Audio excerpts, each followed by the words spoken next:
What's up, everybody? Isaac here, coming at you with kind of a short little demonstration and a review of the Winkler Field Knife. So, Daniel Winkler, as you probably heard in many videos, maybe even some in the unboxing video I previously did on this, he started making knives when he was in high school back in the 70s, and he became a historical reenactor focusing on the American frontier period throughout his life, then became a full-time bladesmith in 1988 and started to gain some notoriety when a movie was filmed near his home in North Carolina called Last of the Mohicans in around 1991 or so, and he made some of the blades and tomahawks used in that movie. A Navy SEAL saw the movie, saw Daniel Winkler's name in the credits, and looked him up to design a combat axe for the Navy SEALs. How cool is that? Pretty darn cool. So anyway, Daniel Winkler kept on with his bladesmithing, and he made some stuff for military operators.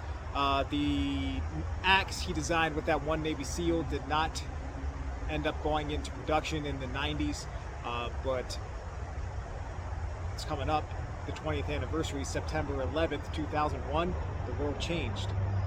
The military went into action to go to combat the terrorists who masterminded the attack on the World Trade Centers in New York City. So the military needed some edged weapons, and the fella that had approached Daniel Winkler close to a decade before got back in touch, and he ended up making knives for a lot of special ops teams. Hand-forged stuff. A lot of Navy SEAL guys had some hand-forged stuff. One in particular, he had a hand-forged version of what is now known as the Winkler Field Knife. And there's a little bit of a story about this guy. You can check out my unboxing video for that. This one's going to be more of a demonstration of the knife. So, I have the knife on me. May not know, it's a rather high riding sheath, probably the highest riding sheath that I own, but it is here on my belt. It's a leather wrapped Kydex or some such material, and micarta handle. It's a green matte micarta handle, black oxide finish that Mr. Winkler puts on all of his knives that are made at his company, Winkler Knives. They're called Winkler Knives 2. If that focuses, it says Winkler Knives. I've seen a lot of knives that have the 2 at the end as well. Cool little file work, jimping there on the top. 5 3/4 inch blade length, 1.5 inches in width at its thickest. Very comfortable handle. Love the round shape of the handle there. Gives her a firm grip. It is thin. It's a thin knife. I mean, that's why. I mean, it's you could EDC this blade if you wanted to. I mean, did you see it when I was standing there talking? Now, depending on where you live, of course, know your laws, but you know. Look, I mean, if you want to conceal carry a knife, or you don't just want to tuck your shirt in like me, I don't really mean to conceal carry this knife, but I could. It's not legal to conceal carry a knife where I live. A knife like this, anyway. It's legal to conceal carry like a dagger or a Bowie knife. I mean, I don't know how you conceal carry a Bowie knife. They're big. If I had that on my belt, I mean, it'd be sticking out halfway down my leg. But anyways, let's slice up some sticks. Let's show that this knife can cut. So we got just a random stick here off the forest floor. Pull the knife out.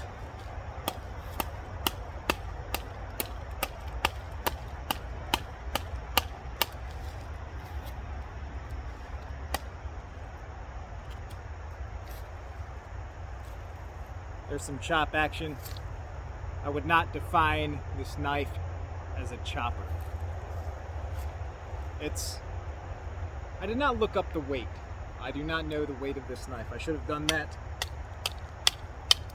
Perhaps I will look it up and we'll insert that in a later part of the video. But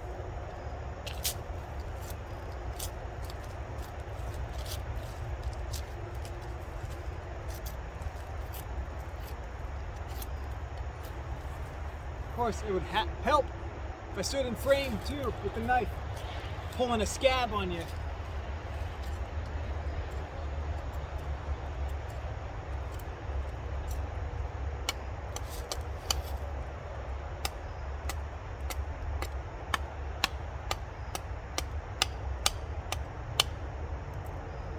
But, you know, not a chopper, but, you know, you can hack at things. Come on.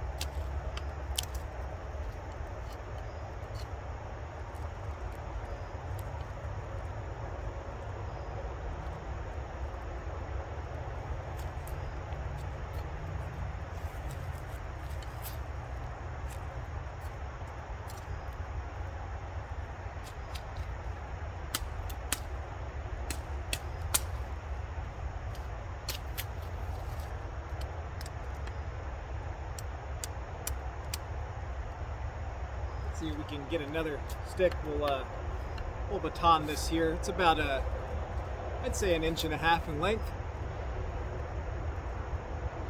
Yeah, I said the blade was 1.5 inches wide. This stick looks 1.5 inches wide.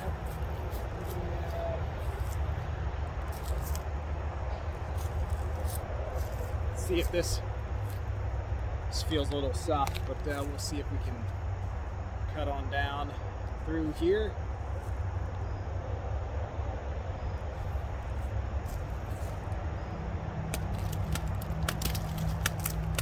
Yeah, a little too soft, huh?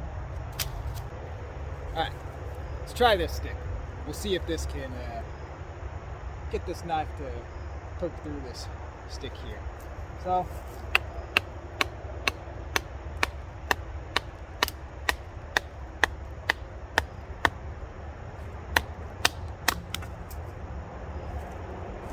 well, got a little further than the last one before it broke up.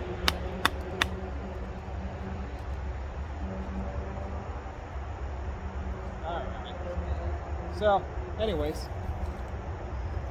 you can see, you know, if you want to, baton some kindling and not cut yourself, Winkler Field Knife will do it.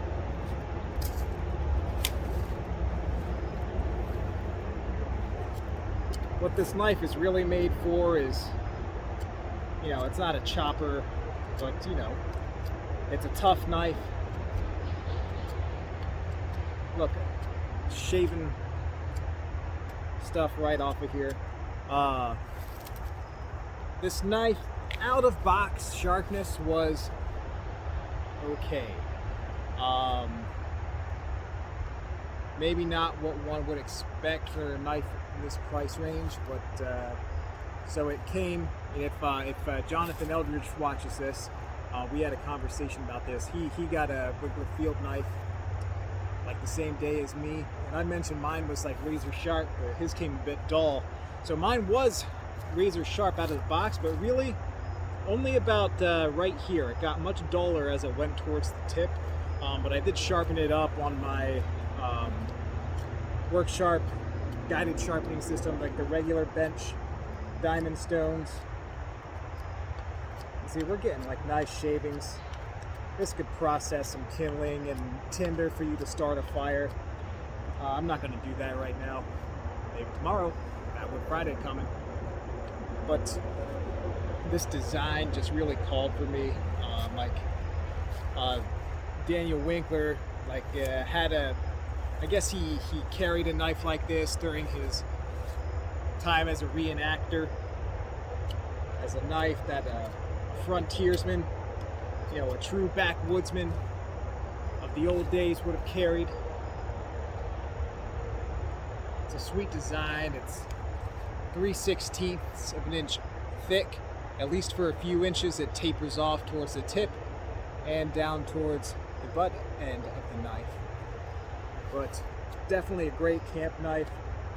I'm sure you could process large game with this knife just fine. Make yourself some feather sticks.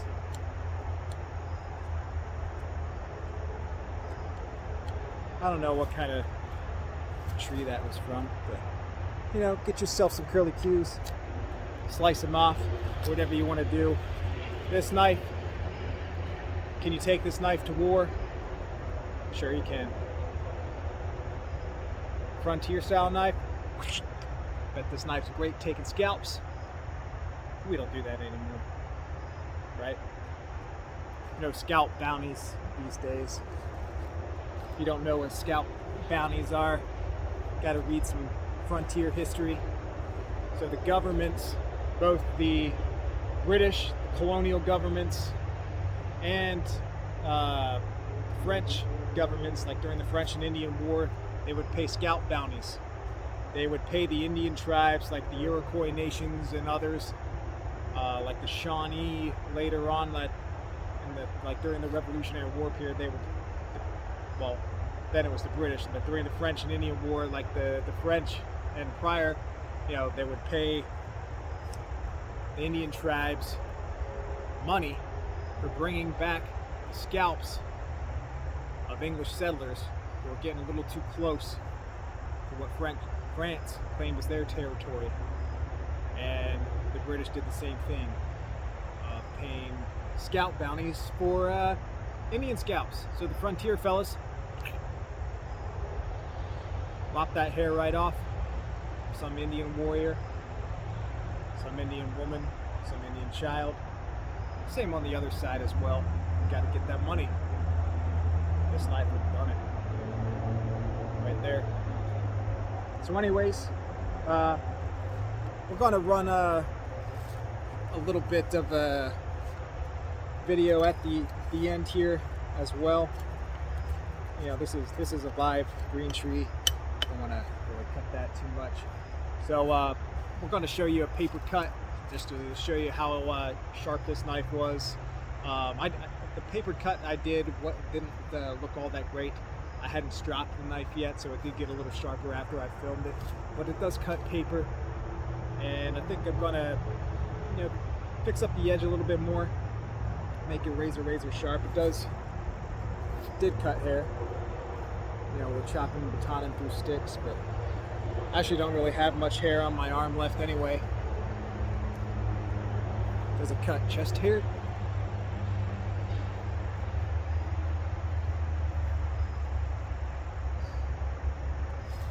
Yeah, you could shave your chest with this knife. It's pretty sharp. Bet you didn't expect to see that, did you? Anyway, Winkler Field Knife.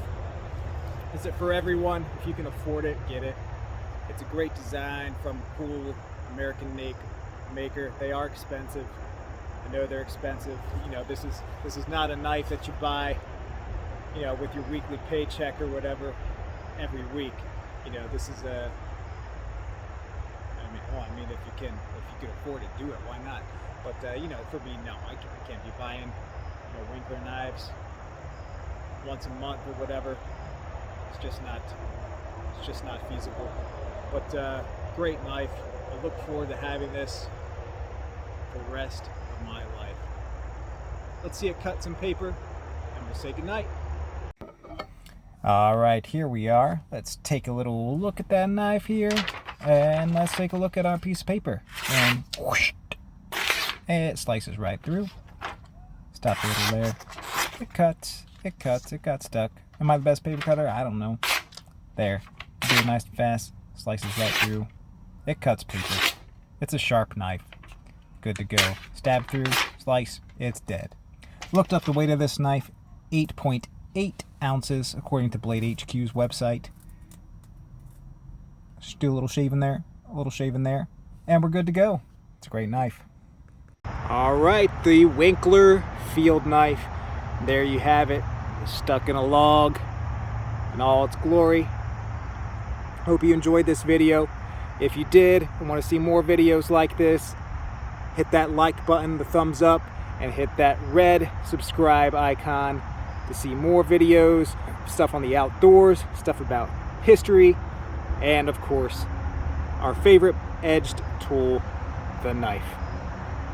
Good night and good luck.